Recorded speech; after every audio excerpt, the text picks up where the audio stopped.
So I'm going to start my presentation. Dr. Amsan and all member of the Academy of ECHO, thank you so much for giving me this opportunity to present this topic here. I'm going to talk about the normal value in LV and LV strain. Here's my disclosure. I was a research fellow for West Normal Value Study. The background. Currently, ACESCVR recommended normal value are used worldwide, but mostly represent normal Caucasians from the United States and Europe. Several regional reports on normal reference value in cardiac size and function, of course including in India, have been published between 2006 and 2016. Those papers suggested differences in chamber size and the slightly different normal range in cardiac function among regions and races. You can find some papers on normal value published recently here. The normal echocardiographic values are still the topic of interest. Meta-analysis on echocardiographic normal values was performed to determine the differences between races in this paper published in 2015. The results show the difference between Asian and European. However, each study applies a different study protocol that makes it difficult to directly assess the similarity and the differences in echocardiographic normal values among races. So, how do we compare between races or regions directly? Yes, we have a solution. The solution is the West Normal Value Study, which was conducted by ASU Foundation from 2017 to 2020. The aim of the West study included providing a set of normal values in a large cohort of healthy adult individuals from multi-race and multinationality, and understanding similarity and differences in cardiac structures and function among the cohort. A short summary of the design in the West study is shown here. West study is a multinational, observational, cross-sectional study. Healthy subjects from 15 countries are enrolled with even distribution among gender and 3 age groups.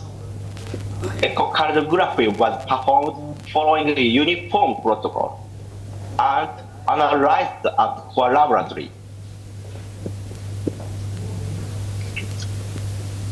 Here are the participant countries. It is important 6 Asian countries, including India, participated in this study. The study population has mainly consisted of white and Asian. It was more than 25% of all population were elderly subjects. Mean age was 45 years. Here's the distribution by country. Japan and India as the country that included the most subjects in this study. It accounts for 11% of the total study population for each. Thank you all. From the result of the West Normal Value Study, today's presentation focuses on the differences between races and countries in 2D LV size and function. And also as a bonus, I also mentioned the 3D LV parameters a little. So LV size. LV size parameters are dimensions and volumes. And also, its index values by body surface area. Here the comparison of 2D LV size by race. In short, the results are white and black had large LV volumes than Asian, even after BSA indexing. Asian had larger LV dimensions than white and black when indexed by BSA. There are statistical differences among races, but likely not clinically significant. Next, the comparison of the LV size by country. The orange range means the normal range in the West study. Two blue lines indicated cutoff value in 2015 IAE CBI guideline. The upper limit of normal LV endodiastolic volume index was higher than IAE CBI guidelines in most of all countries. The exception is in India. On the other hand, the lower limit of normal LV dimensions was lower than those in the guidelines. The upper limit of normal LV mass index was higher than the guideline. So the cutoff value in the guideline for LV volumes, dimensions, and mass index should be adjusted. This figure shows the inter-country comparisons in 2D LV endodiastolic volume index. Surprisingly, India has the smaller LV volumes in both genders compared to many countries, including the other Asian countries. Like this.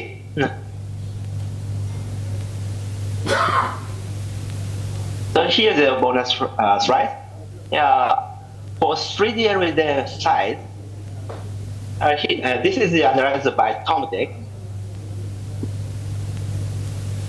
Similar to 2D, white and black had larger LV volumes than Asian, even after BSA indexing.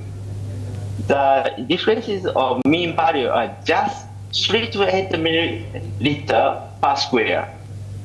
The normal reference range in Asian differ from other races. Here's a summary in cardiac size in Asian. LV size in 2D, smaller volume but larger index dimensions in Asian. 3D, smaller volume in Asian, but the difference may be clinically insignificant. Next, about the LV function. The 2D LV function parameter are LVEF and LVGLS, global longitudinal strength. We analyzed the strength using the Tomtek software.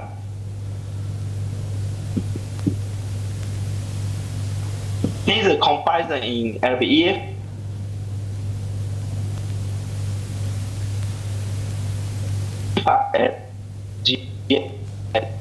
GLS had no differences among races. The comparison by countries, the blue line indicates the upper and the lower limit of normal suggested in the 2015 guidelines. The normal range of the LVEF in all countries fit a narrow width compared to guidelines. In addition, the lower limit of normal LVEF was higher than guidelines.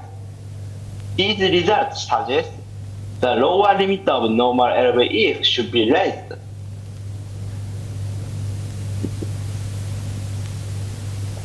This figure shows the inter-country comparison in 2D LVEF.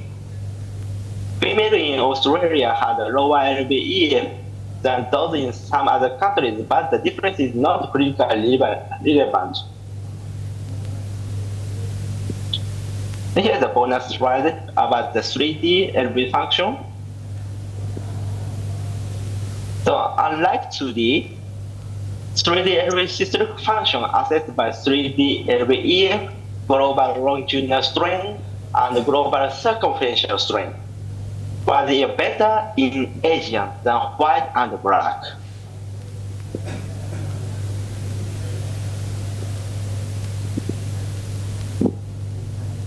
In LV diastolic function, this is a complicated figure, so yeah, I summarized here. Asian had a lower E prime and a larger EOE by E prime compared to white. All LV diastolic parameters are similar among white, black, and mixed race in all age groups. Here's a summary of the cardiac function. Then in systolic function, 2D similar among races. In 3D, better in Asian. In diastolic function, lower E prime and larger EO by E prime are seen in Asian. Here's the limitation of this study. Some regions in the world are underrepresented. Mixed race, like Mexican and black, are underrepresented.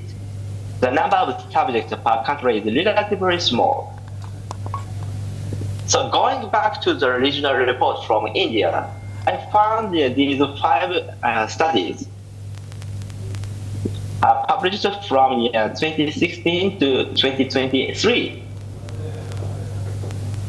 This is the summary of the 8 studies. And I also put the number from the West study here. So when compared the mean age, the studies from India included relatively young population with uneven gender ratio. So we have to think about the insight from these results, and what should we use? What should we do the next study to understand the difference and the similarity in normal bodies? In conclusions, West normal body study provided the chance to directly compare normal body in LV size and function between races and countries.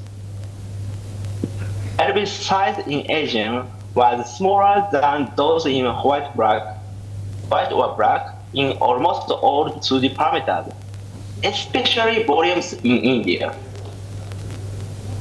2D LV systolic functions are similar. 2D diastolic functions are different. Thank you for your attention. Thank you. Thank you all.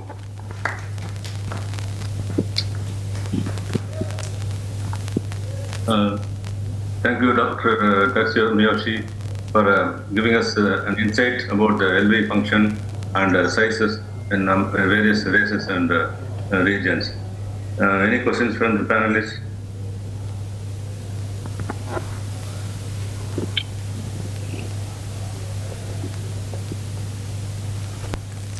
That was one of the greatest study in the whole world, was normal study, and we were privileged to be together in this study. And we did 100 cases from South. Actually, we have to, the patients have to be without diabetes, without hypertension, and to search for such patients in the 65 age group was very difficult. Now, you have done all the calculations and other things using the TomTex software, Now, is there any difference between this software and the other softwares available in the market? Thank you for a good question. So in 2D parameter, I don't think the big difference between Tamatic software and the other software like the EcoPack or other QLab software in 2D parameters. But in strain, we have to care about that. I prepared the backup slide here. Wait a minute. Okay, can you see my slide? Okay. The problem in the LVGLS, the vendor software differences. The JACE 2015 published this data.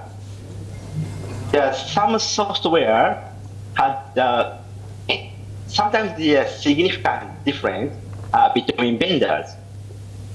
After this publication, vendor tried to make the less differences in strain measurement. Yes, but maybe if you have the older software, it may make some differences for your result. So we have to use the latest software to minimize the differences in strain measurement. This is my insight in strain measurement. Thank you. Now, you have done all the calculations personally for all these patients, more than 1,500. Now, what dedication you had? How many hours you worked for this? Of course, some images is not good for analysis. If you find such a case, we have to exclude it to avoid the misunderstanding.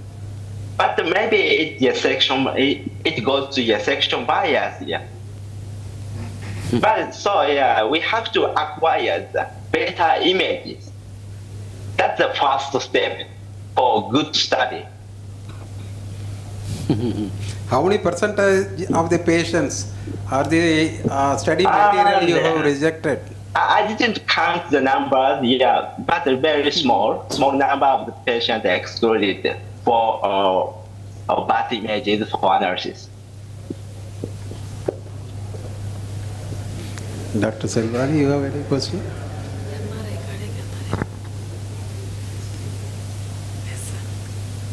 Sir, excellent presentation, sir. And we have a left ventricular strain in our echo lab, but for in our echo lab, we have LV strain analysis. Even for normal individuals, sometimes it is showing low GLS and low EF. So what is your experience, sir? Thank you. That's also a good question. So in clinical practice, that case is very difficult to understand. Of course, if you have the lower LVEF, you will have the lower strain values generally. But some patients have the good LVEF, but the lower LVGLS, like the early stage of the amyloidosis or some kind of the patient with the LVH, LV hypertension, LV hypertrophy, or HCM, etc. So if you have the lower EF, it's very difficult to understand. But if you have the patient with the good EF, but they are suffering with heart failure or something else, cardiovascular disease, we have to check the strain to see what kind of cardiovascular disease hiding behind. Thank you, sir.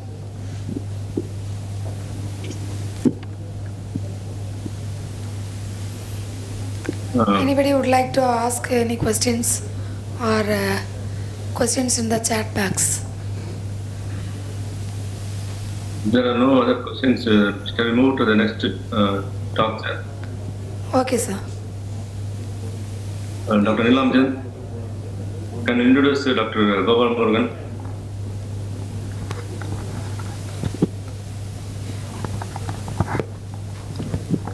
Thank you, sir. We now move on to the next talk. Good evening, all. It is my proud privilege and honor to introduce the pioneer in the field of structural intervention, Dr. Gopal Murugan, sir. Dr. Gopal Murugan is an interventional cardiologist primarily based at Chennai. He doesn't need any great introduction to this forum. In fact, he is the first person, one of the first person to introduce structural heart intervention, mainly the TAVR, to this part of the country. He does a lot of complex interventions, especially in sick patients. Sometimes as general cardiologists, we don't even understand the nuances of his procedures. He has addressed many TAN-CSA forums. In fact, he had come down to Tuticorin way back in 2016 to deliver a talk. Today he is going to address us on the ultrasound guided TAVR. Let's hear from him. Over to Gopal Murugan, sir. Great. Good evening, everyone. First of all, thanks and respects to Professor Amudan for the kind invitation, and respects to all the TAN-CSI organizers, and to Dr. Nilamjan, thanks for the kind introduction, and to our moderators, Professor Nyanavelu and Dr. Venkatesh, who is there, and thank you to Professor Dr. Selvarani for having me there. So, can you see my slide? Yes, sir. Okay. So I will give a talk. Today my task was to talk on all ultrasound modalities for TAVR. So I will go through some basics, and then we will show the various ultrasound modalities. And please let me know if I have to stop if I go beyond my allotted time. Traditional imaging for TAVR, we usually do echocardiogram, which is routine. We would do a CT scan and fluoroscopy. This has been traditional.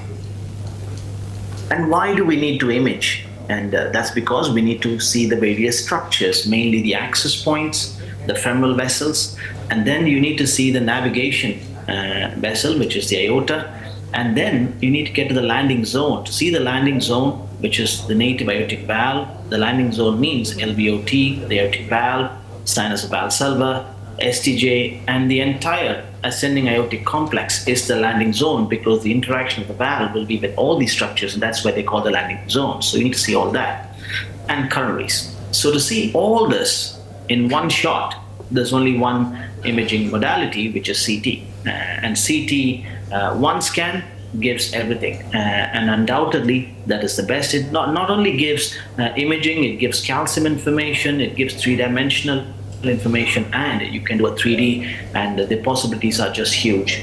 I'm just going to switch screen now to come out and show you what we normally do with CT, so that it makes relevance when I show you the ultrasound equivalent. Can you see my screen now? Can you see my CT screen? No. CT we are not seeing, so we are seeing the slides. Yeah, now we are seeing. No. Yes. So normally, if you do a CT, you would get beautiful images, and you can just scroll through, and you have a spick and span image of the coronaries, calcium, as you can see. And not only that, you see it in a cross-sectional plane.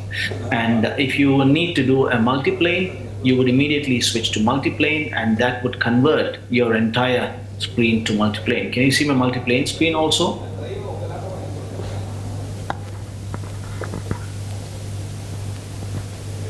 Yes, now we are seeing. So, multiplane, I think from what you can see, we will normally get to the aortic valve of interest. You can adjust the scales, and this kind of versatility can only happen with CT in the past. And you can see here, you can see this nice aortic valve in multiple planes. You can assess, you can see here, this is perhaps a bicuspid with fusion, and the coronaries are normal. You can see the coronary take off, and this three-dimensional information has been traditionally been very good with CT.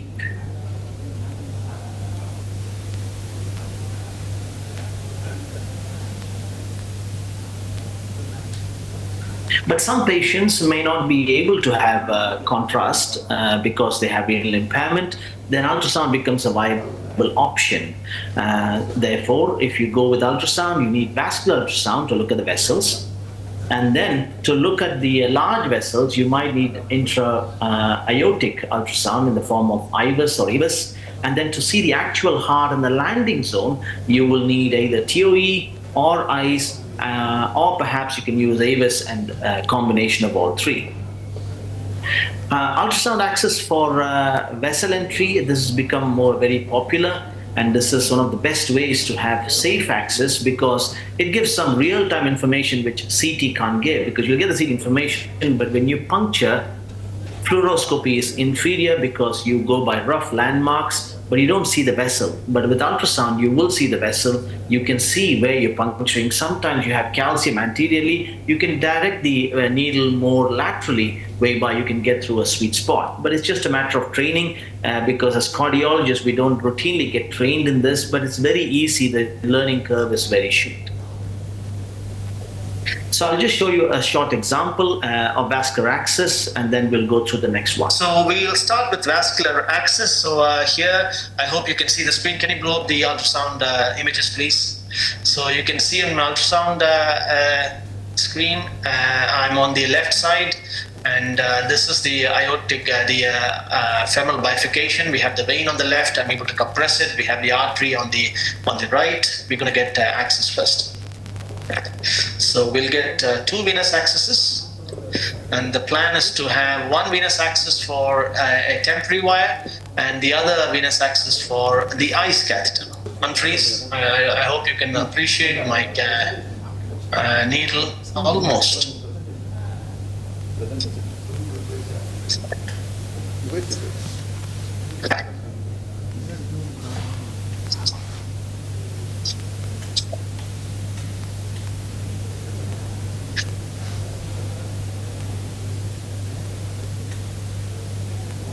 We're going to get the second venous access again. You see my wire is already there. The first venous, so we're going to get a second venous now. We have two venous access. Let's get an arterial access. So you can see here on my vein, I have two wires going into the vein. I'm happy. Now I'm just going to get an arterial access. I'm just going to find a sweet spot. This is the bifurcation dividing into two. And this is the common femoral. We'll try and get it in the common femoral. So I'm just above the adventitia. You can see here. And that's it. So again, it's important we check again with ultrasound to make sure we're indeed retrograde into the aortic side and not antegrade down the leg. So I'm going up the iliac, and it's definitely into it, and there's no flaps, at least visible flaps on this. So we're happy. So we're gonna put a 6 French for the artery, 12-hour pigtail. We're going to use an 8 French for the temporary wire. I'll tell you why we're using 8 French for a temporary wire. And a 9 French for the ICE catheter. Side where we hope to take the device up. So you can see here on the right side of my screen, we have the vein. On the left side, we have the bifurcated common femoral into a profunda and a femoral artery. So that's coming into one. You can see here, this is the common femoral artery. And we're going to take about a centimeter or two above the bifurcation to puncture. There's no calcium on the probe end, so I'm going to puncture here. So this is worthwhile taking time to be absolutely sure where you're going. and I know roughly that I'm very close to the adventitia. You can see me, and I'm going to puncture here. The video is not running.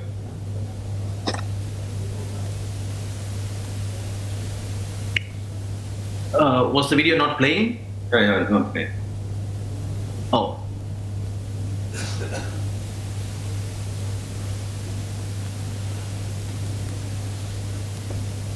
So we'll start with vascular access, common femoral into a profunda and is it playing now? artery. So that's into one. You can see here, this is the common femoral artery, and we're going to take about a centimeter or two above the bifurcation to puncture. There's no calcium on the probe end, so I'm going to puncture here.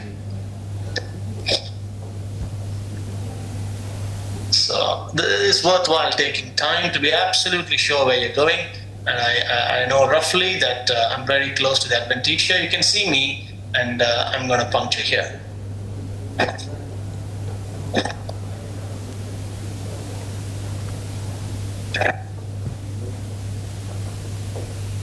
Okay, that went in smoothly. I'm going to recheck again with ultrasound to make sure that I'm absolutely happy. There's no flaps, and this is okay to proglide. You can see here on the longitudinal view, I'm inside the vessel. The wire is going up towards the aorta and not antegrade down to the leg, and there's no flaps, there's no calcium. I'm happy to proglide that. 6 friend. So that was vascular access, which we just demonstrated, both venous and arterial. It shows that at the puncture point, you can be absolutely sure, and that gives great value for ultrasound-guided vascular access. Next, we'll move on to the next modality of imaging, which is transesophageal echo. I think transesophageal echo, we're all very, very familiar. We do it day in and day out. But transesophageal echo we can also use for multiplane reconstruction, and this is validated scientifically, and it gives exactly the same information that TOE gives, except slightly inferior in terms of calcium and three-dimensional orientation, but then we do get the same information in terms of sizing. By saying MPR, this is what I mean. You can slice it at various sagittal and coronal planes to try and get the exact annular plane, which is the most important aspect for TAVR valve sizing. This is just the demonstration of multiplane. You can see here what I showed you on CT. You can achieve exactly the same with TOE also. And here you can see in systole, on this view, if you can see my cursor, I have cut exactly where the nadir of the leaflets meet. And therefore, if I measure here on the top right-hand side screen, the cross-section, it will give me an accurate aortic annular diameter for us to plan the size of the TAVR valve and the type of TAVR valve you want to use. This is again another TOE demonstration, which you can see here, similar information one can obtain, like what you would obtain from a CT multiplane reconstruction. I'll move on to the next modality of imaging. Like intracardiac echo, you can use ICE. An ICE is a much more smaller catheter you introduce into the vascular system. This is just a demonstration of a transthoracic probe, a TOE, and an ICE to give you an idea of the size of the catheters, but they pretty much do the same information. But now the orientation of the observer has to change now, because from intracardiac echo we're looking from behind. Now we're going to be looking from inside the heart. So a rough way to look at it is you need to imagine yourself as though you're sitting in the right atrium, and from the right atrium you will look everywhere, and that will be the orientation one has to assume when you go switch from TOE to ICE. ICE gives us images. I will show you an example. I think this is a case we use completely ICE-guided This is the ICE catheter. So it's on the Agilus platform, which you might be familiar. So you can bidirectionally flex it. The leading edge, I don't know if you can see, this flat bit is where the array is. It's a solid state IVUS. It's not a rotational IVUS. So we will go up the 9th inch.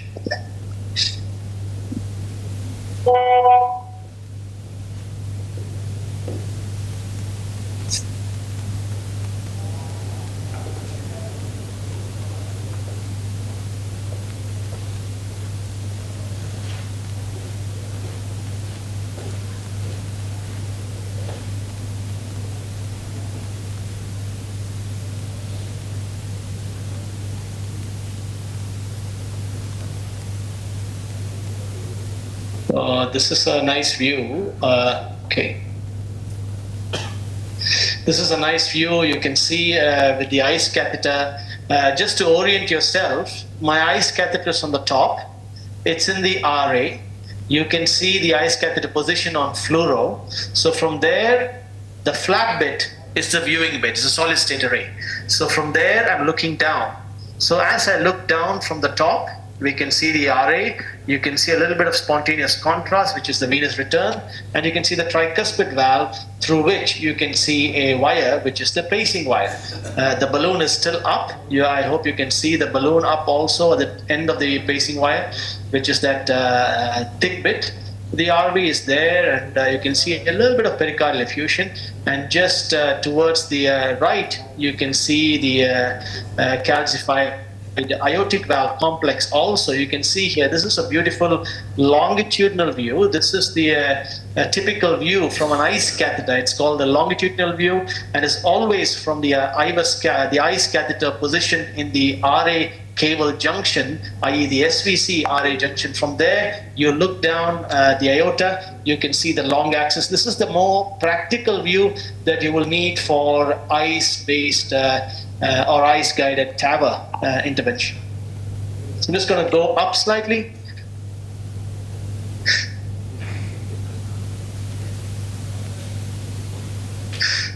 So you can see the severe calcification, all this bright bit. Come down on the depth, please. More. Okay, so let's just do some measurements here. Can you come down the gain?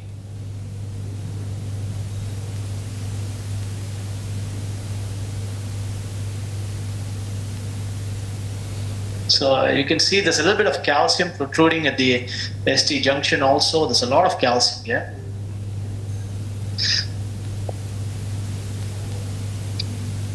Put some color there. Reduce the color gain, please. It's minus 47, make it 60 or something. So here you can see there's a lot of flow acceleration from the aortic side, suggesting aortic stenosis, which is expected. And you can see in diastole also there's flow at the orifice, suggesting aortic regurgitation. There's a bit of shielding below the aortic valve towards the LVOT, and you can see why that is. That's because of the calcium of the leaflets. Because our imaging probe is on the top, it has to go through the leaflets, look at the LVOT and the color below LVOT. You can't see because you have a lot of calcium. So it's shielding from ultrasound, which is very typical.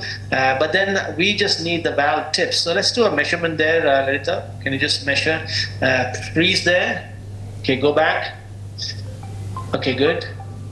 Go systole, come off color. Okay, that's good. Measure there.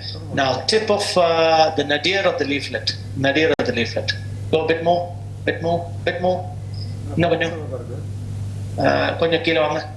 Junction of the bright and the dark. That's it. Okay.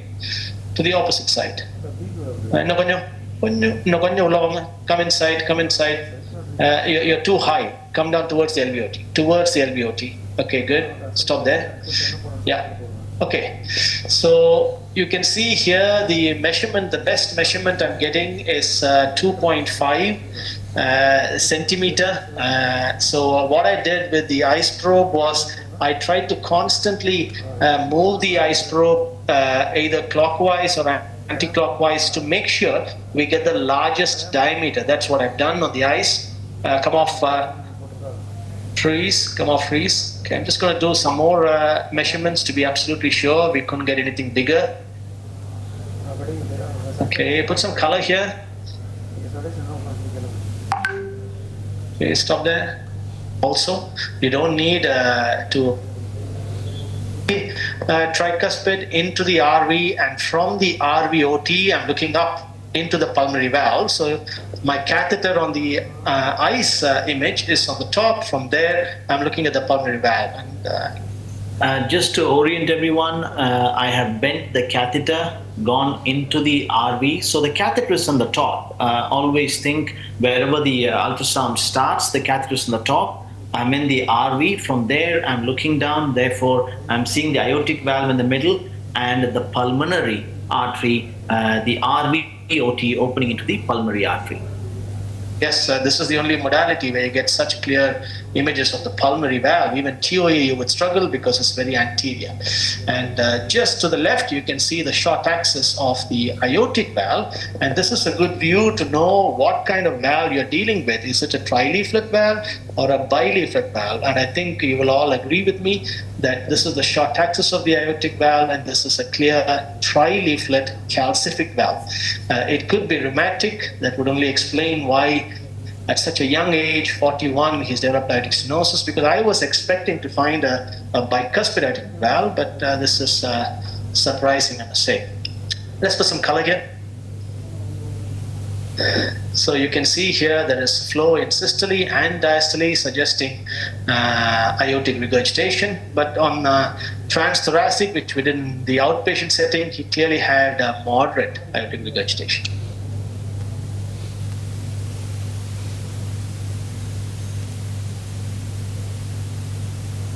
You can also look at the, you don't need to enter the tricuspid valve, because technically speaking, from somewhere near the low RACS, you should be able to see up on the aortic valve, which I will try and get it.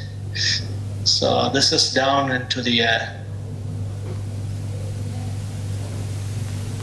so here I'm just seeing the mitral valve. You can see here on the far end, we have the mitral valve. But this is, and the LV, and you can see the papillary muscles. There you go. So without entering the tricuspid valve, I'm just getting the short axis of the aortic. You can see there in the middle of the screen on my ultrasound screen. Come down on the game, please. There's a lot of calcium artifact.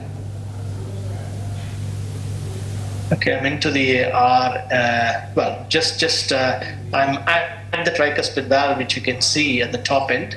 So let's get back into the RV. So once you get into the RV, you get this beautiful image of the LV. You could perhaps relate this to the parasternal long axis equivalent of a transthoracic echo. You can see significant left ventricular hypertrophy. You can see the papillary muscles. And I would say this is probably the imaging modality for papillary muscle VT ablation, because you just can't see on any modality if you're on the papillary muscle, especially with VT ablations. And this gives a nice image if your catheter is on the papillary muscle to ablate them. So this is a slight clockwise rotation. I can get the mitral valve. You can see the chordae. And this is a good view. I just opened it up slightly. Give us some color, please. Give us some color towards the LA, and there's no major mitral regurgitation. Position, as I scan through the orifice, this is me moving the catheter from left side to right side. Just see my hands as I move my catheter from left to right. You can see what's happening to the AL1, which is scanning from the left coronary cusp to the non-coronary cusp. So that's exactly what happens.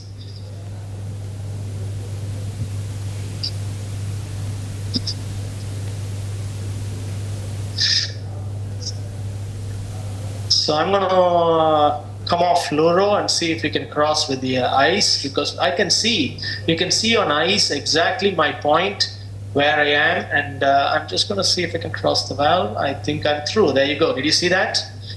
So we didn't use any fluoro at all. We used ice to cross the aortic valve. It's completely feasible here. I'm going to double check on fluoro that yes, indeed, I have crossed the valve. So we'll exchange this for a J exchange. J exchange means the small curve Safari. Yeah, I will move on to the next, because we didn't want to show the rest. It's not the agreement of the talk. So that's just ICE guidance for TAVR. It gives very high resolution images. And of course, that was a very sick patient with creatinine of 4 or 5, vasculitis, and he was turned down for surgery for various other comorbidities.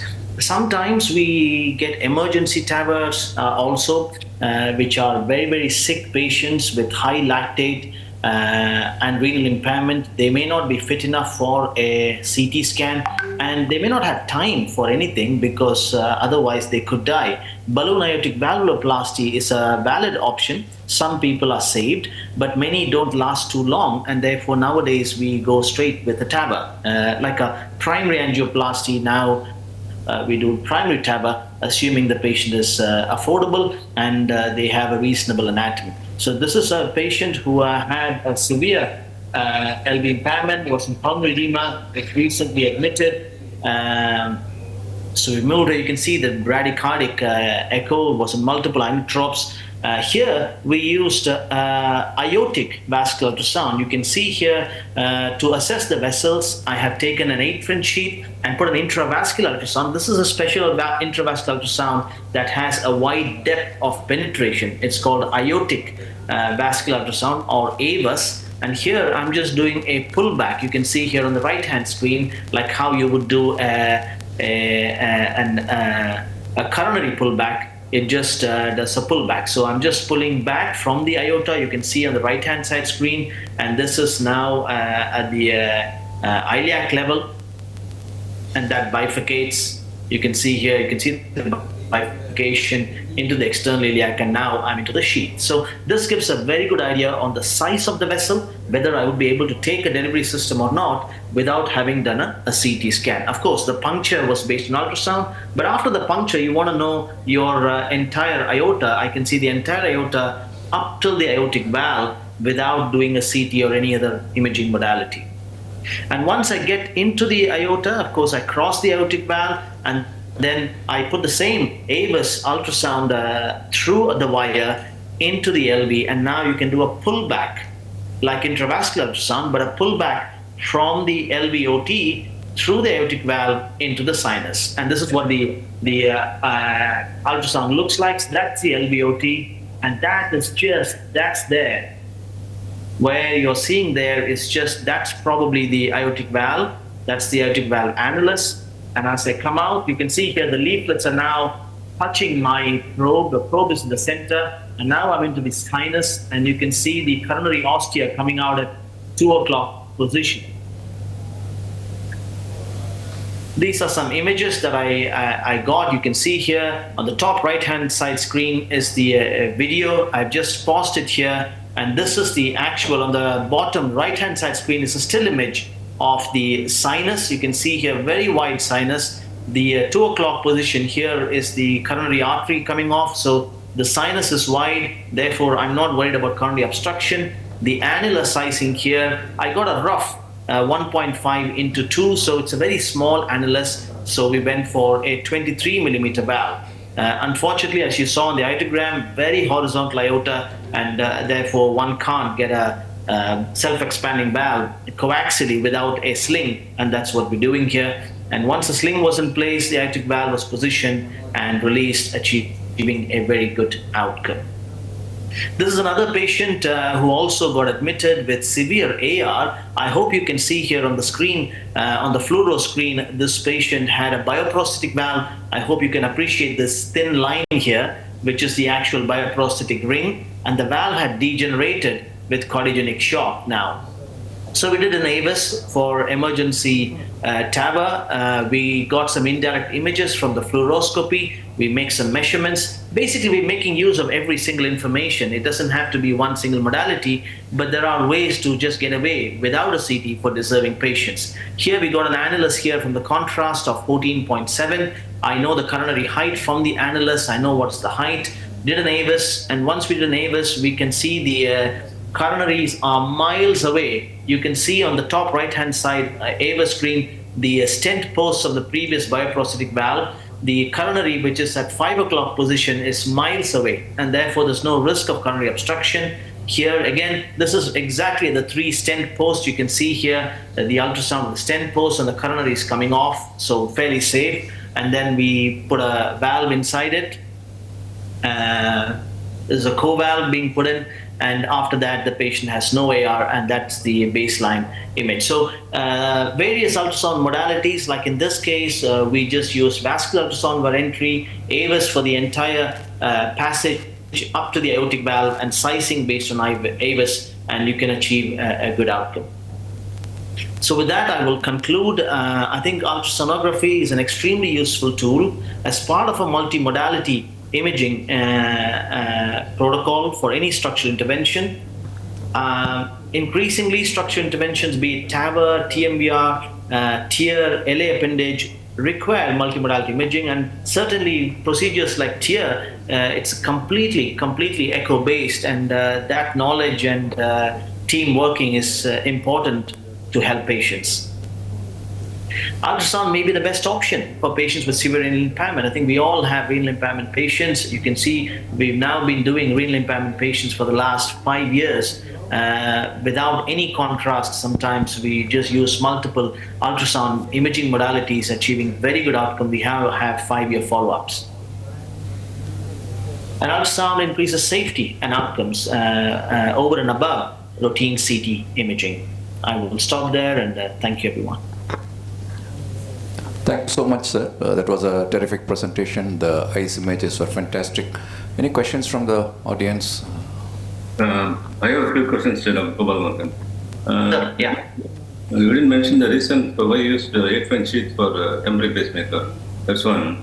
And second, you have to use regular ultrasound, vascular ultrasound, eyes, as well as AVS to complete the procedure for ultrasound guided TAVR, or you can use one eyes only to assess the results.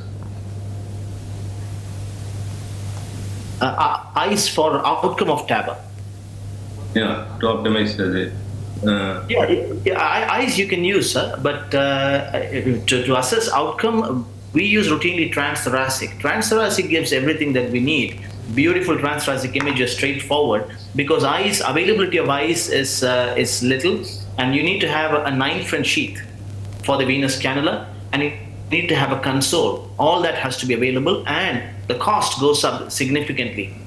This patient, we didn't intubate, so the advantage of such procedures without CT is that you don't need to do a TOE. For eyes, the only advantage is you can use it under local anesthesia.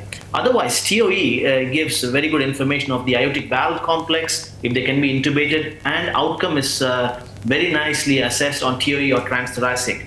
Eyes, in answer to your question, the vascular sizes may not be achieved with eyes.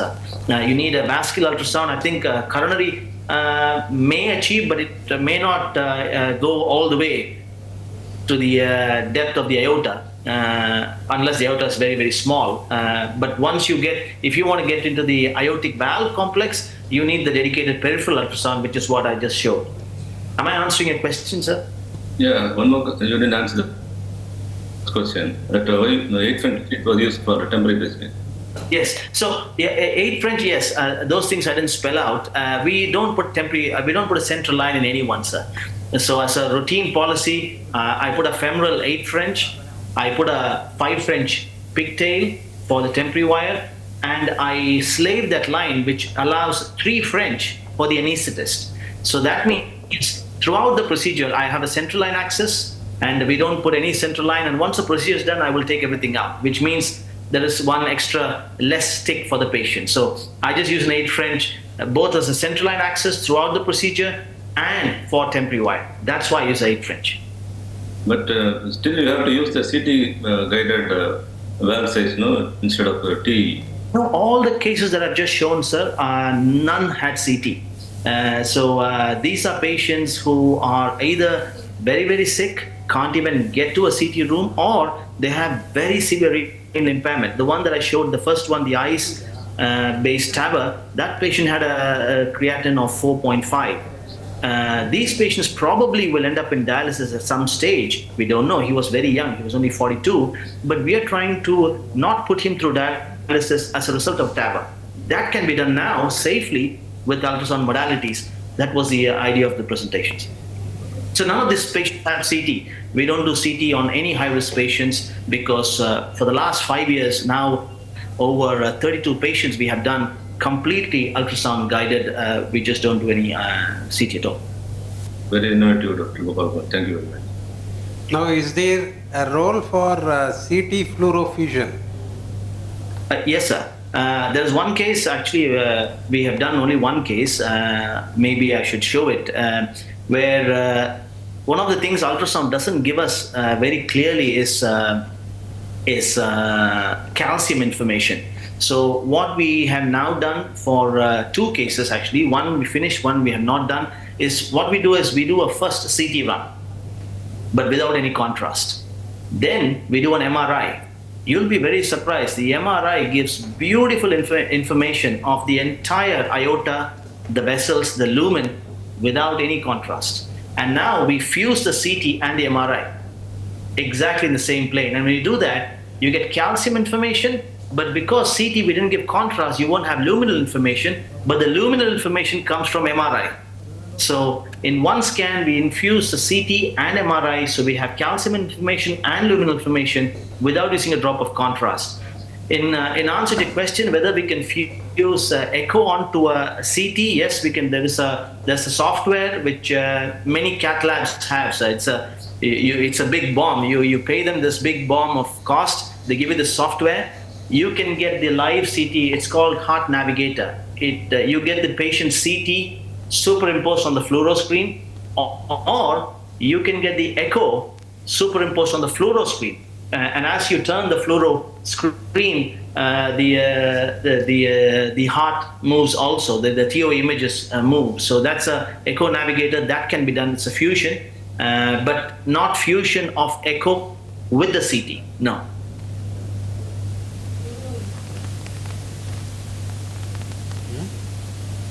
Any other questions from the audience? So one question, sir. Yeah. You showed different modalities of imaging. You can close your share screen option. Oh, sorry. CT, then transesophageal echo and eyes. Regarding the valve sizing, do you find the concordance between three different modalities of imaging, or do you end up in some form of mismatch or oversizing or undersizing with this? Yeah, eyes, I don't think I can speak about it because I'm learning.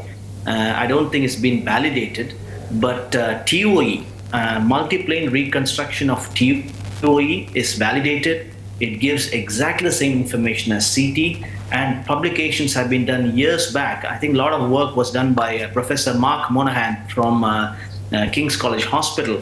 I learned all my echoes from him, and he was my guru, and he was phenomenal. Everything was multiplane reconstruction there, and it's completely validated. So in answer to your question, the sizing you get with MPR echocardiogram from TOE, transesophageal based multiplane reconstruction, is exactly the same as what you would get on CT. They've been validated and they can be used.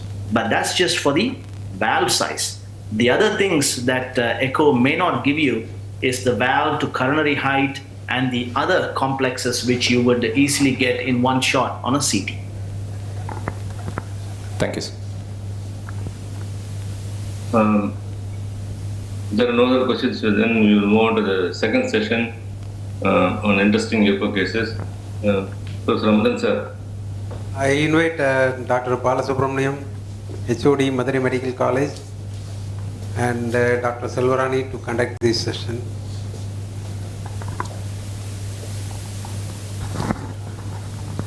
So good evening, sir.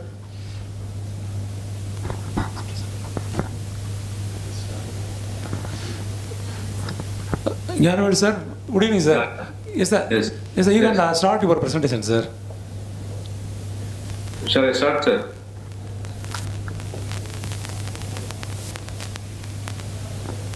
Sir, shall I start? Yes, sir. Yeah. I have the two simple cases, masses on mitral valve.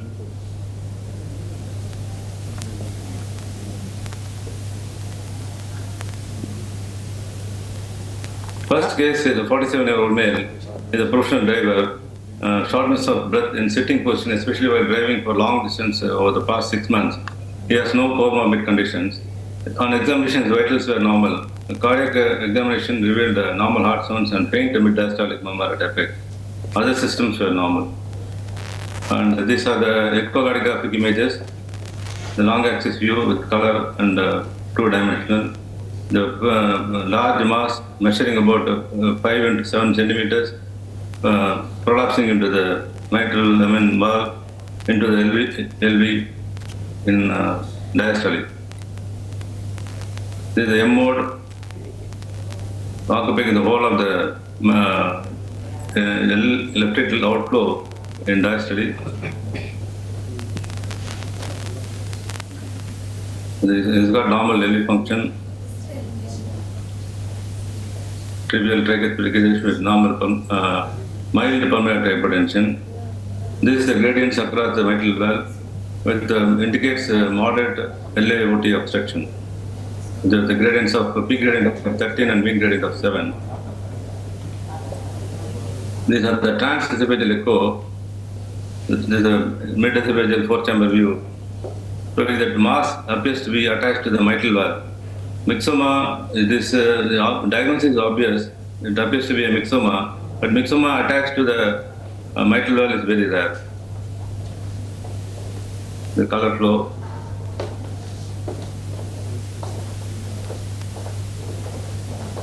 In off-axis view, it still appears to be attached to the base of the mitral valve on the left atrial side. Fossa valve is free. There is no stalk visible.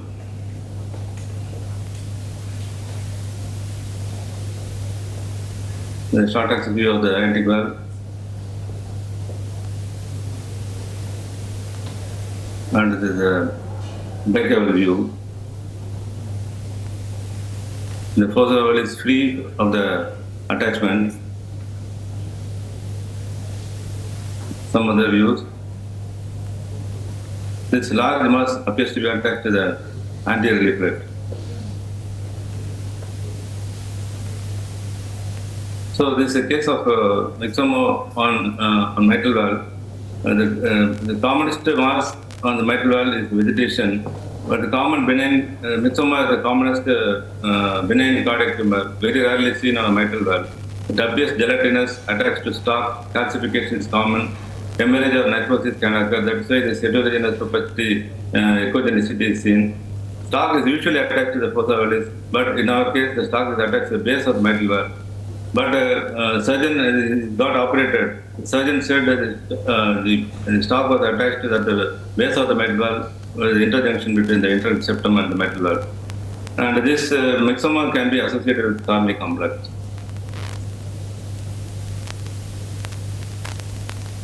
Next case, another simple case, 13 years old female, homemaker, complains of vague chest pain not related to exertion, but occasional palpitation for the past 1 month. On examination, vitals were normal, cardiac examination was normal, other systems were normal. And these are the transthoracic echo images. Pardon, sir? Nothing significant seen on the long axis view. Normal LV function. The short axis view at the level of mitral valve. There seems to be some echogenicity here near the posterior leaflet. This is the fourth chamber view. Here on the LV side, there seems to be a small mass, about 1 centimeter in diameter, attached to the base of the posterior mitral leaflet. Color flow shows mild mitral regurgitation, normal pulmonary pressures, trivial tricuspid regurgitation. This mass is very well seen in a zoomed view. Seems to be attached to the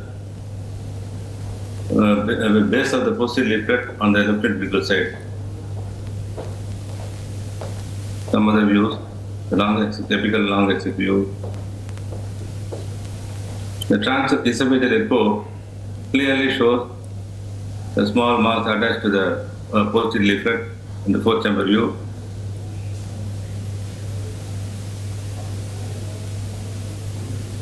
The characteristics appear to be that of fibroblastoma. The second commonest mass over the mitral valve.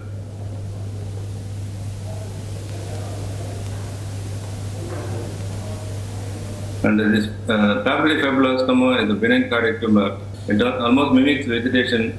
It's less than 1 centimeter, frond-like, narrow stalk, rarely calcified, with shimmering edges. It may rarely be superimposed with thrombus.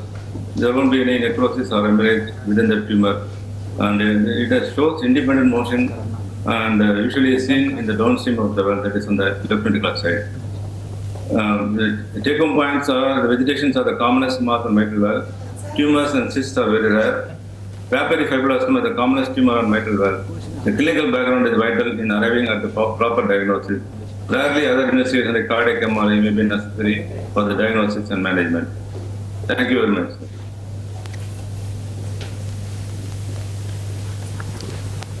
Thank you, sir. Any Yes, questions sir. from the audience? At the outset. Now, how did you diagnose fibrillosarcoma just at the first echo itself? It may be a wrong prediction for the PGs because they will also try to mimic the great Dr. Jnana Ganesan. No, not with the clinical, she doesn't have any symptoms of infected endocarditis because we have ruled out vegetation. And then the next commonest tumor is the fibrillosarcoma.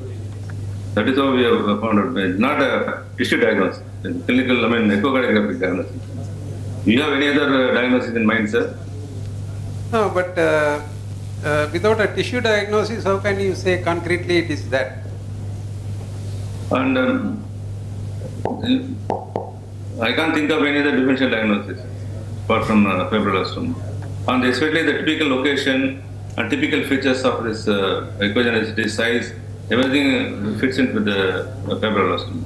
Now, have you advised MUR for this patient or what? No, she is asymptomatic and doesn't have any significant mitral regurgitation. We have advised her to come back after every 6 months for repeat echocardiography to assess the size of the mass.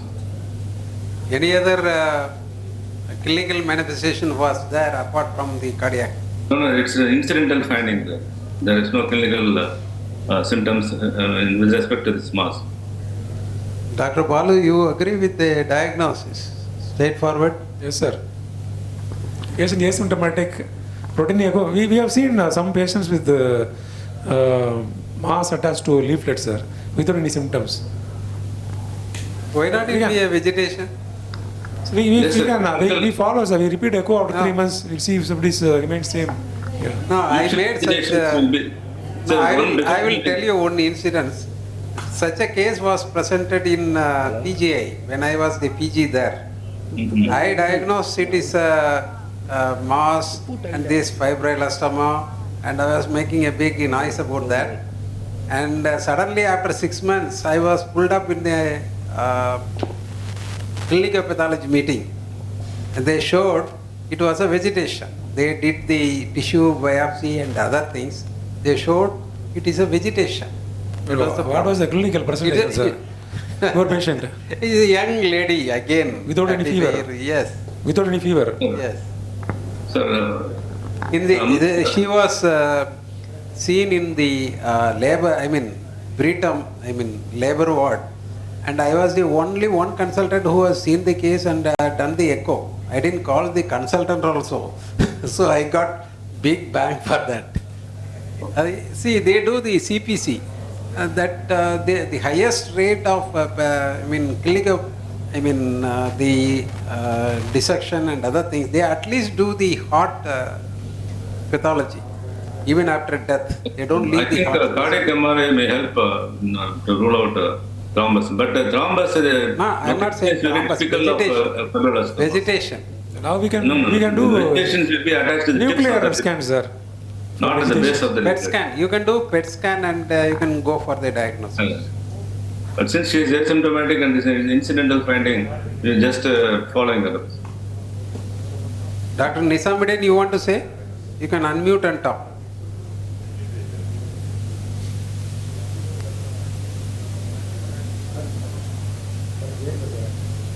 He's there.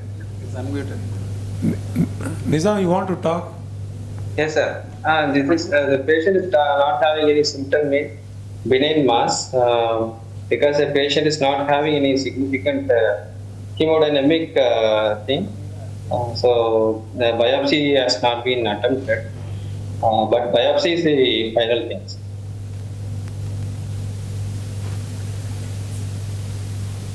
Yes, sir. Thank you, sir. Very nice case. Right, sir. Thank you, sir. Thank you very much. I'll invite Dr. Manoj to present his case from GRS. Good evening to respected teachers and colleagues.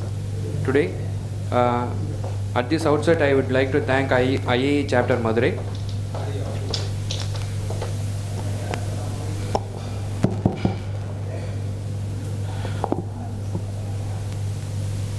Today here I am to present an interesting case of complete heart block which we encountered in our GRH last month. The clinical details: a 42-year-old male, non-smoker and alcoholic without any comorbidities, was diagnosed with coronary artery disease on April 2022. At that time he was presented with inferior wall MI and he underwent elective PTCA to medial AD and distal RCA, which is of 2.75 into 18 mm. Everolimus eluting stent, and the patient again had a history of syncope and dizziness 3 days after he was stented, and the patient developed acute stent thrombosis in the distal RCA stent. So he was managed conservatively at that time in the same center.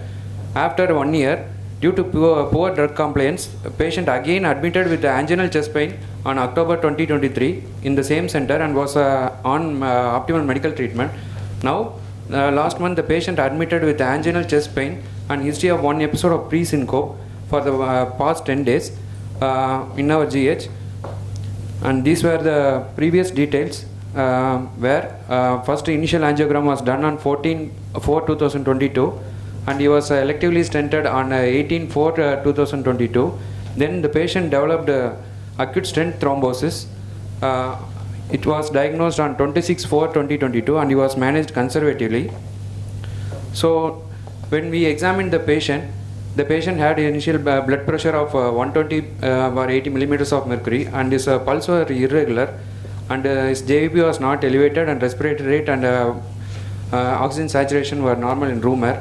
And systemic examination, there was no obvious any abnormal findings evident, and the ECG showed varying PR interval with narrow QRS duration, and he also had irregular RR interval. So he has a complete heart block with supra ECN escape pattern. So we proceeded with the echocardiogram.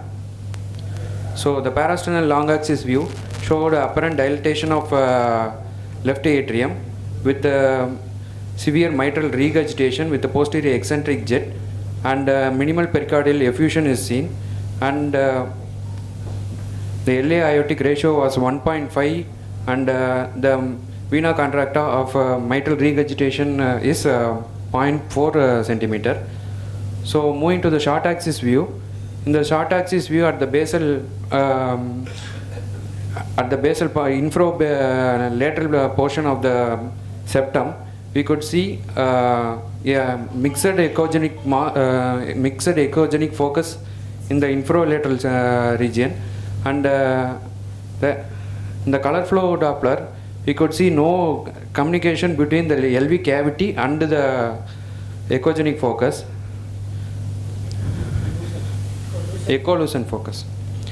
And in the short axis view, the aortic valve is tricuspid and there is no any turbulence seen across the tricuspid valve or pulmonary valve.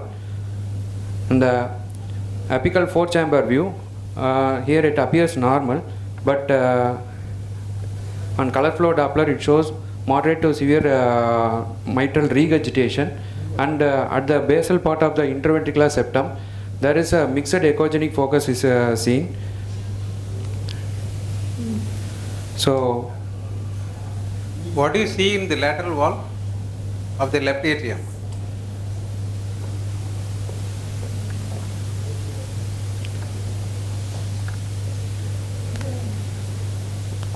The interventricular septum only we could see, sir, but in lateral wall. Again, It is a modified four-chamber view. Modified four-chamber. And tilted posteriorly, sir. So what we see on the left side is the free wall of the left atrium that is come to the field. Very thick. That is the free wall of the LA, sir. It's not a cavity. Concentrate on the medial side, sir. Base of the heart, at the crux. So, measuring the echolucent area, it comes around 6.1 centimeter square, and we could see the RCA stent, which is for 1.9 centimeter, which is Welcome to telehealth videos.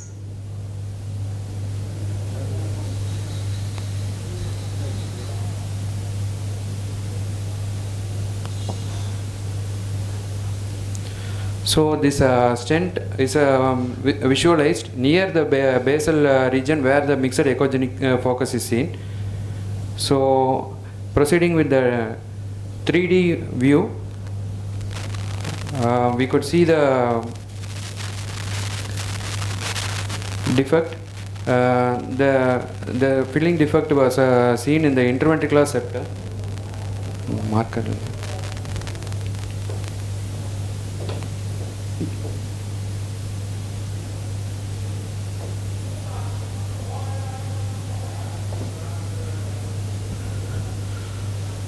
So on the other 3D views also we can see the echolucent area which we visualized in the 2D image was visualized in the 3D mapping also. So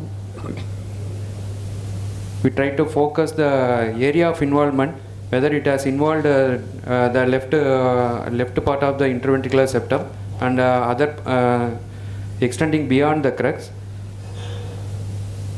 So the patient by Simpson method, the ejection fraction was calculated to be around 48%, and in apical 5-chamber view and 3-chamber view there was no obvious any echolucent mass seen here.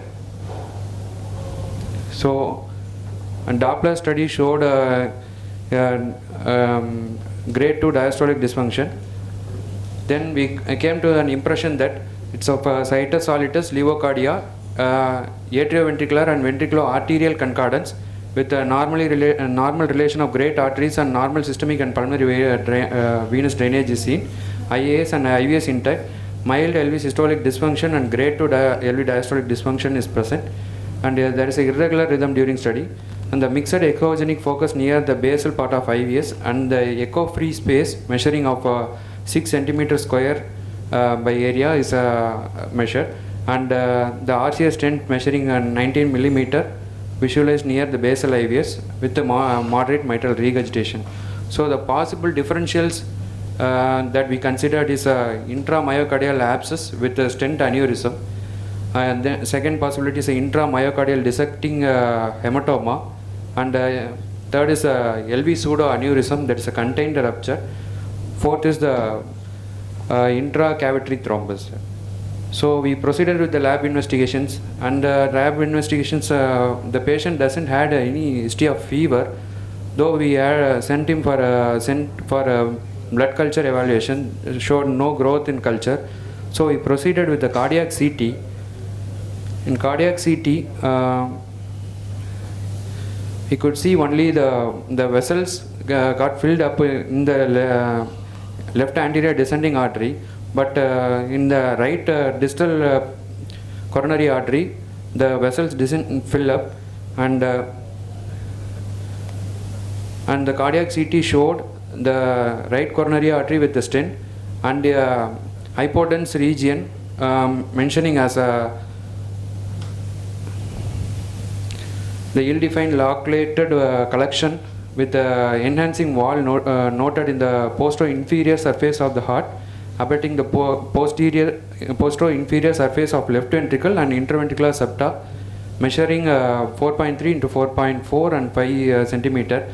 They on discussion they considered it to be a possibility of abscess around the stent due to the stent infections. So we suspected the 4 differentials. No, did you do any other investigation? PET scan or? Actually, patient was now on the 3rd week of antibiotics, sir. So we have asked the patient. No, what about PET scan and regular coronary angiogram? So regular coronary angiogram. Angiogram showed total occlusion of RC at the stent, sir. And we have done a nuclear scan. We gave empirical antibiotic for 3 weeks. Whether it resolves or not, but it remains the same size.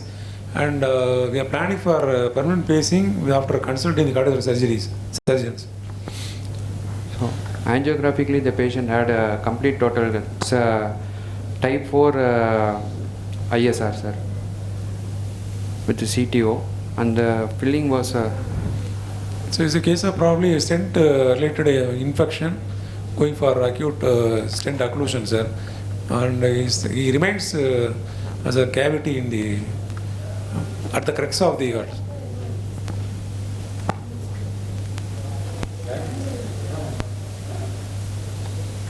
I had a similar case, stent related aneurysm of the circumflex. I presented some time back, and that was related to the stent infection. This patient does not have any history of fever, sir. And the culture was there, culture positive, pseudomonas and other things. The patient was resistant to treatment, ultimately underwent surgery. Post surgery, patient died because the antibiotics were changed by the surgeon, and patient died. So all these stent related infections are related to reuse and reuse of our material. Now, how far we are justified in this? We at some point of time, you should tell the government that reusing should not be allowed. You have so many meetings and other things. You should highlight all these things to the other side of the table so that they grant more for your interventional procedures. I advise the assistant not to touch the stent when they load it on the wire. Just avoid touching the stent and don't keep it on the sheet or anything. Just load it on the wire and just leave it like that. Sometimes they just hold the stent and they load it. That will cause for infection.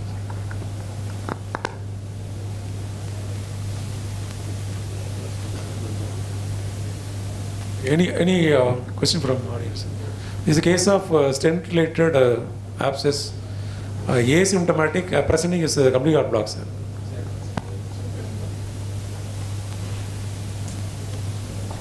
Thank you. Thank you, sir. Jnanavel sir, you have any questions on this? No, sir, no. Isamuddin? No question, sir. Go to the next case.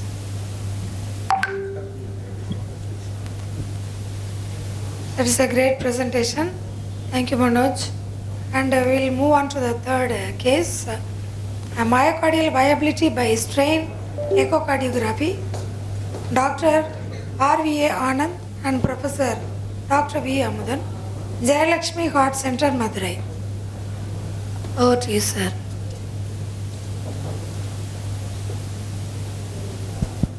Thank you for your attention. This is the viability study with the myocardial viability by strain echocardiography is a new concept. And that too in STEMI is very useful. STEMI is the main problem which we face now and then. And it requires immediate coronary intervention. And you are most of the time you are puzzled whether the patient's myocardium is severely kinetically dysfunction is there in acute phase of the STEMI, whether it is irreversible or reversibly stunned. That is the main problem. And conventional echocardiography with visual assessment of regional and global myocardial function does not predict viability. Only delayed enhancement cardiac MRI is currently the criterion standard for myocardial viability assessment. 2D strain is a key predictor of left ventricular remodeling and prognosis after STEMI. 2D strain also shows good correlation with the CMR in chronic disease. Now there are many studies with the diagnostic accuracy of strain imaging in predicting myocardial viability after ST elevation myocardial infarction. And these are the parameters which are compared, and you can see the R value. R value is highest for TLS. This is GLS, global longitudinal strain. TLS is territorial longitudinal strain. That is the thing. And state-of-the-art imaging on myocardial viability has been studied very well, and a scientific statement from American Heart Association has been presented in Circulation 2020, and they do agree on this. I shall show you two cases. So one case is semi-failed thrombolysis with a delayed presentation. This case I have already shown in December also. This patient had MI, underwent angiogram. There was a total occlusion of the LAD, but one of his co-patients died in the same ward, so he went against medical advice, CMA discharge. He landed up after 2 months with us, and you can see he came with severe LV dysfunction, a large LV clot, and severe MR. You can see severe MR, ejection fraction is around 23%, and this is the 3D, shows the large LV apical clot, and LA function was also markedly reduced. The LA reservoir strain, you can see reservoir strain is only 3%, normally is around 40%. And this is the strain echocardiography. It shows intermittent areas of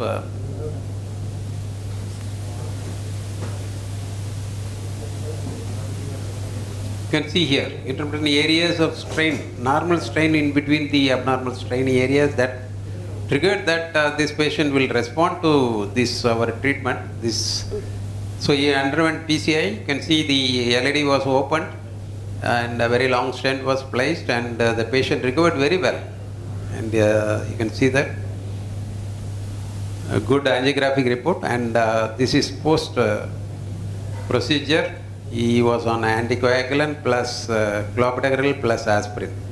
So the LV clot also regressed in this patient, and the MR remained same, and this is a strain post PCI. You can see here in the mid LV segment recovered very well, contractions recovered very well, and ejection fraction also improved to 35%. This is before PCI, this is after PCI. So whenever there is a closed artery, even if it is 2 months, do this strain echocardiography, and you can have an idea whether it is viable or not. So that is what suggests. This is another case, a second case which we saw recently. Only in April, this patient who is a government artist, that means he is responsible for the pictures on your banian and other clothings. So he collapsed in one of the Tirupur banian factory. And he was taken to a hospital, neuro hospital, where they diagnosed left hemiplegia, did all MRI and other things, and they took only ECG, no cardiac echo or anything. I don't know why they did that. And then he didn't improve. He was taken to his native Ramnat, where again they managed the diabetes and did physiotherapy. He never improved. So he landed up here. You can see the echocardiographic picture. This is a yes. See that again. The patient has a large LV apical clot. The most of the times when you ignore STEMI or any non-STEMI, they land up like this with the severe LV dysfunction. This patient had a LV ejection fraction of only 23%. This is the 3D echocardiography, which shows the clot very well, compared to 2D echocardiography, where it's a fluffy shadow. In 3D, you can easily pick up the clot. And this was his TLS, territorial longitudinal strain. One point I would like to tell you, most of you do strain and come and tell that it doesn't correlate very well. So the main point is you have to use triplane view.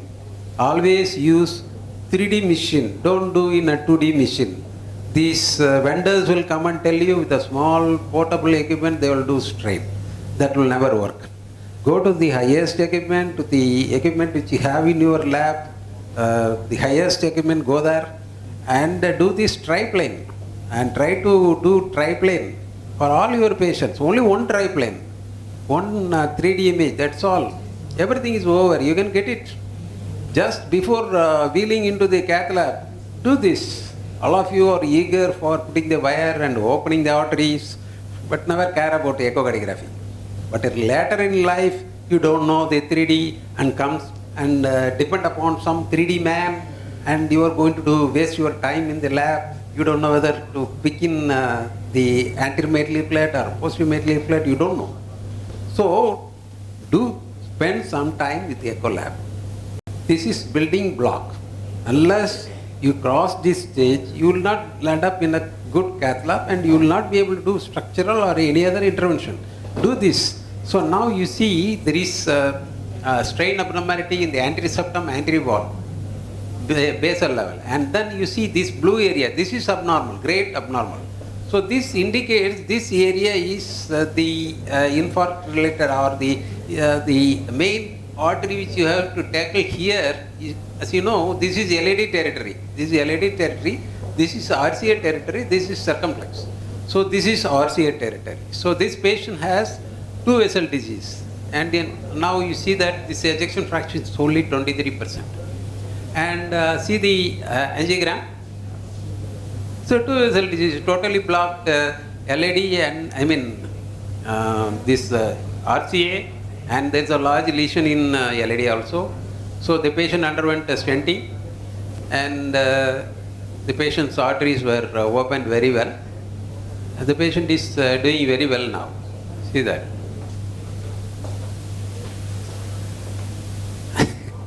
So see, this is RCA. This is a totally blocked RCA. Wire could be passed, it was opened. It's such a big vessel, RCA.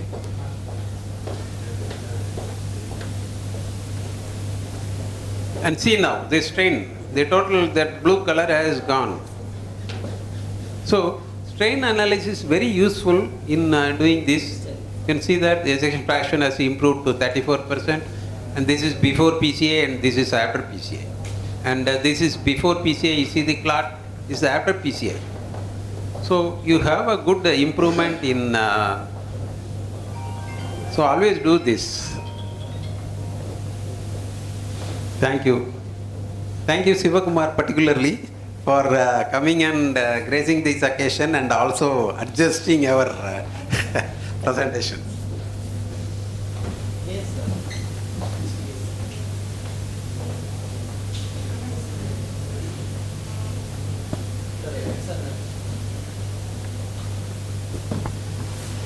Very excellent presentation from our Professor Amudan sir. We have seen, now we are not able to do regularly this spectral imaging. Though we have a higher-end machine, we are not doing it regularly.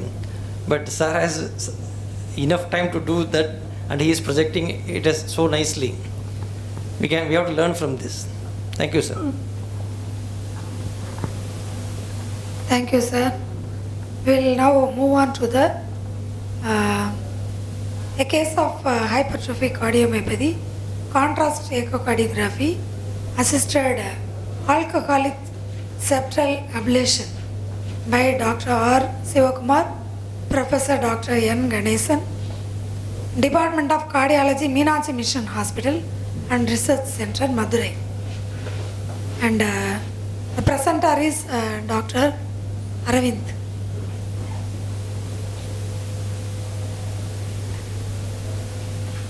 The alcoholic septal ablation, and it was guided by echocardiography.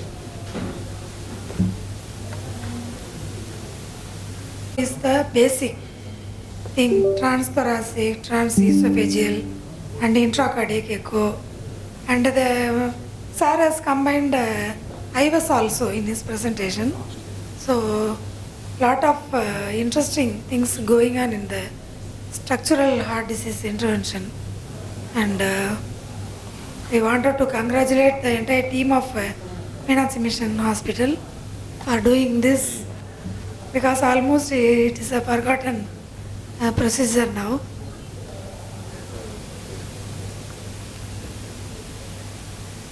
There is some technical issue. Please wait. Good evening, respected professors. I am Dr. Aravind from Meenakshi Mission Hospital. I am here to present a case of HOCM on which we did the alcohol septal ablation with contrast echo assisted. I thank my professor Dr. Ganeshan sir for giving me the opportunity to present at this forum. So this is our patient, 45 years old female, who is a known case of hypertrophic obstructive cardiomyopathy on medical management on follow-up from our hospital. She remained persistently symptomatic with NIHA class 3. So we decided to go ahead with the alcohol septal ablation. So coming directly to the echo, this is a parasternal long axis view showing the asymmetric septal hypertrophy with thickened LV wall. Putting color to it, we can see the turbulent flow across the LVOT.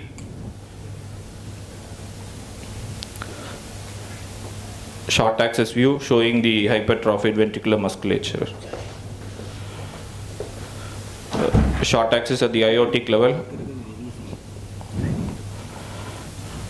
The apical 4-chamber view, we can clearly visualize the asymmetric septal hypertrophy. And SAM could be demonstrated in this view very clearly. We can see this is the diastole, and during the systole we can see the anterior mitral leaflet approximating to the septum.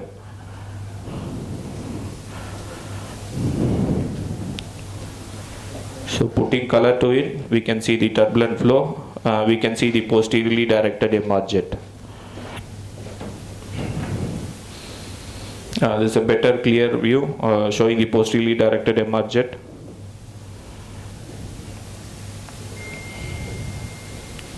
Five-chamber view showing a mild AR with turbulent across the LVOT. So putting in M mode, we can see the systolic anterior motion of the anterior mitral leaflet with the M mode. There was a TRPG of 25 mm Hg, and the LVOT gradient was 61 millimeters of mercury. So during the procedure, we used contrast echo mode. So this is image looks little not clear. Actually, this is a Plaque's view. This is a low mechanical index view. This low MA is low mechanical index view, and this is 4-chamber view. So what we do by giving the contrast is, we have to see which area is getting the contrast. So we are going to give an intracoronary contrast, giving intracoronary contrast into the septal perforator in the contrast echo mode.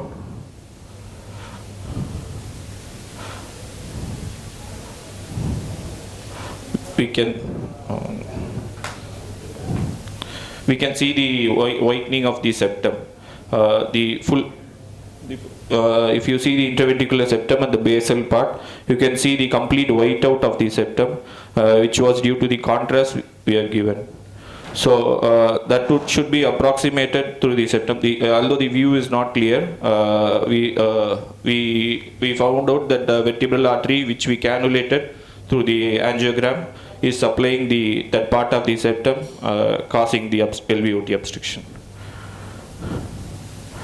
So that the septal artery we cannulated, we gave the alcohol injection. We had a reduction in the LVOT gradient. It was around the velocity was 3 meters per second.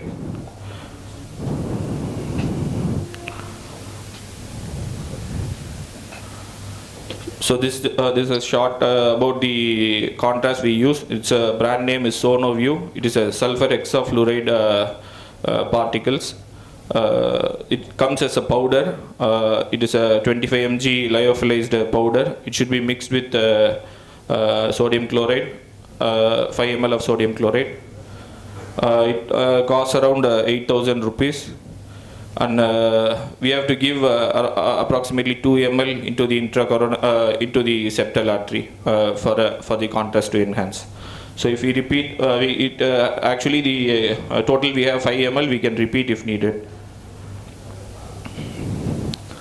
A short summary on whom to go for alcohol septal ablation. So when the patient is having optical medical management, the patient is symptomatic, we have to offer a septal reduction therapy. Whether to go for surgery or alcohol septal ablation is decided by if there is a concomitant surgical indication, like we have to go for CABG, or the patient is having a native mitral valve pathology, or there's any papillary muscle pathology or mid-cavity obstruction, we have to go for surgery.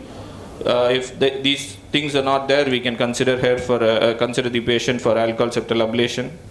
So, if for successful alcohol septal ablation, we need a presence of appropriate septal vessel, which supplying the causing the LVOT obstruction. Yes. And the septal thickness was 15 to the septal thickness. If it is less than 15 mm, we have more prone for ventricular septal rupture.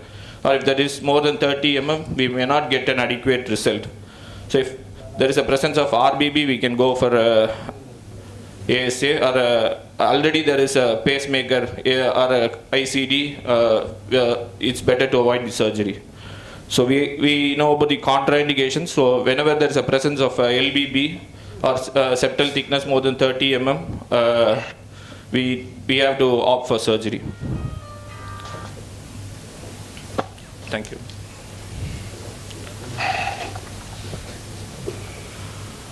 Ganesan sir, would you like to add any comments? Excellent presentation and excellent demonstration. Am I audible, sir? Yeah, thank you, ma'am. Arvind has spoken most of the points, and the main aim of presenting us is the usefulness of this contrast echocardiogram. Contrast echo assisted procedure, which is very, very helpful, because we have known from various literatures that 30% of patients, they don't respond to alcohol septal ablation, and that's mainly because they are not properly selecting the appropriate coronary artery. But with the help of this contrast enhanced imaging, definitely we can exactly identify the coronary artery, and we can just minimize the alcohol dosage also. Now it has been shown that 0.5 ml to 2 ml maximum can be used to do the alcohol ablation, and that's why we presented this case, ma'am. Thank you, sir. Echo navigation system will definitely be useful in such cases, and for the benefit of the postgraduates, during the procedure you have to put the patient on pacemaker, because they will go for complete heart blocks, known complication. And also, MI like presentation, all the complications can occur, and beforehand you have to rule out any anastomotic. It should be ending artery. It should not have a collateralize with any other arteries, very important. And spillover can be avoided by occluding totally the septal branch. Usually that Y is selected, but in this case the septum, the very close to the base, it is highly hypertrophied, and but echo, it was so inferiorly placed, but in the contrast imaging it was just above that. So if we are not sure which portion we are going to address and which artery we are going to address is very important. And in this case, they have done innovatively by doing myocardial echo contrast imaging. Thank you, sir, for the wonderful presentation. Chat box also, there are no questions. Any questions from the audience? Sir, Amudan sir, you want to say anything? Comments? Thank you, Professor Ganesan, for presenting regular cases. Thank you, sir. Thanks. Thank you so much, sir. It's a very good for the opportunity. example for contrast echo. And only the cost of the contrast adds to this.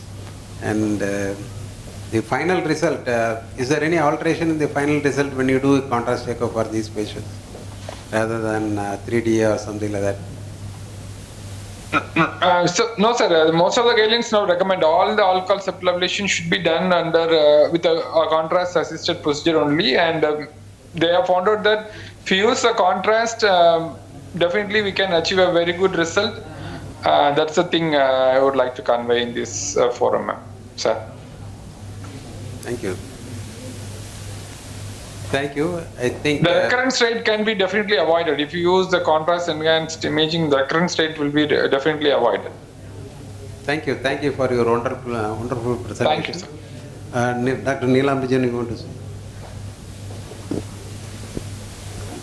Thank you, sir, for the nice presentation. Thank you.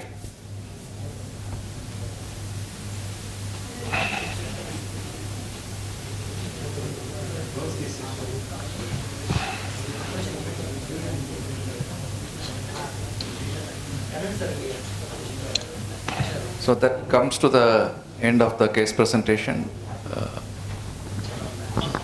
Vote of thanks by Dr. Selvarani ma'am.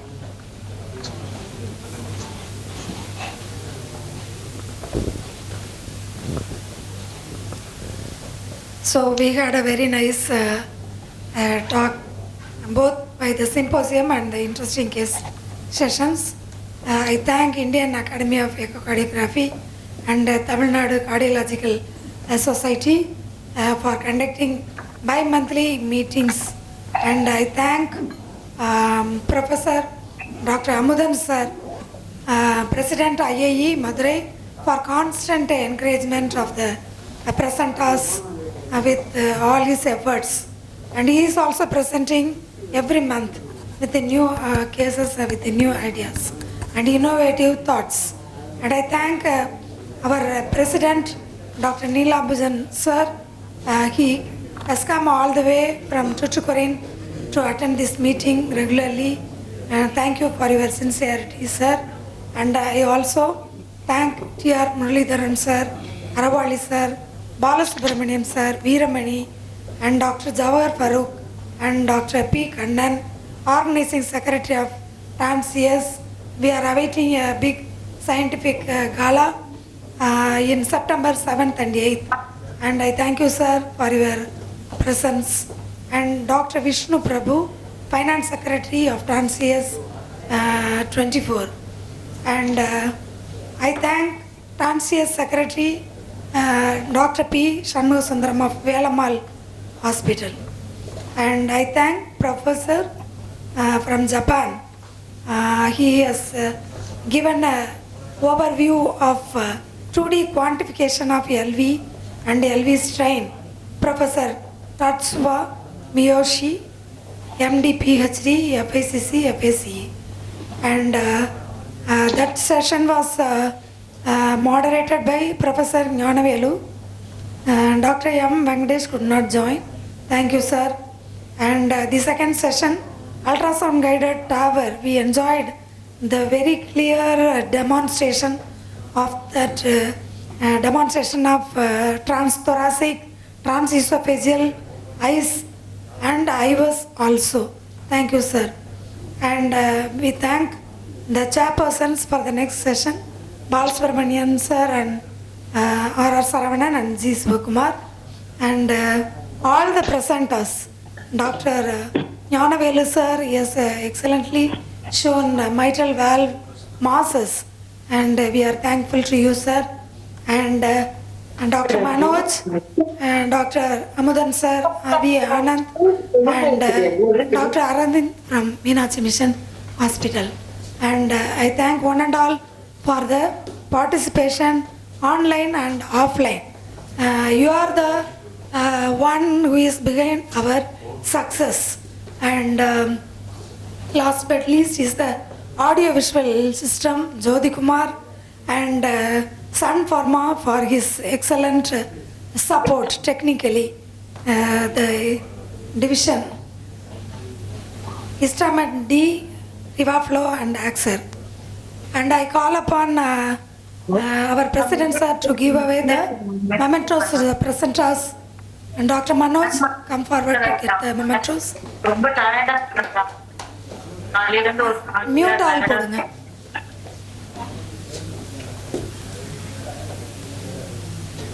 Vaanga Manoj.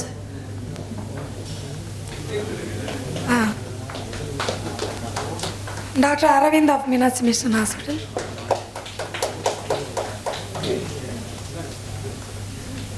Sir, konjam Jodi. Sir, konjam. Center. Okay. Thank you. Dr. Aravind of Meenakshi Mission Hospital. Jodi. Sir, Ganesan sir. Sir, ready, sir? Ready? Dr. R.V.A. Anand, Amudan sir. தம்பி கொடுங்க சர்டிஃபிகேட்லாம் சேர்த்து புரியுங்க sir.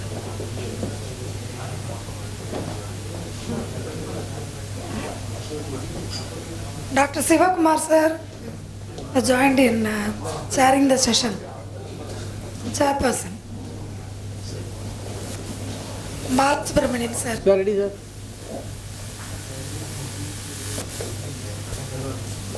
Certificate கூட கொடுத்துருங்க faculty.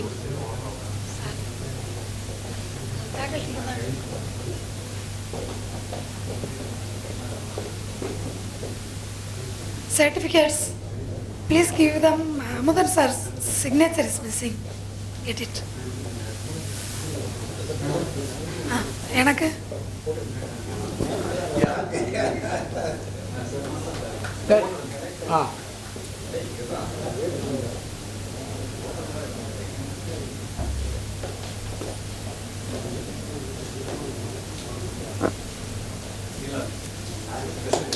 Nilambajan sir is coming from Thuthukudi. Thank you, sir. Thank you, one and all. The meeting is adjourned. We'll join for dinner. Thank you.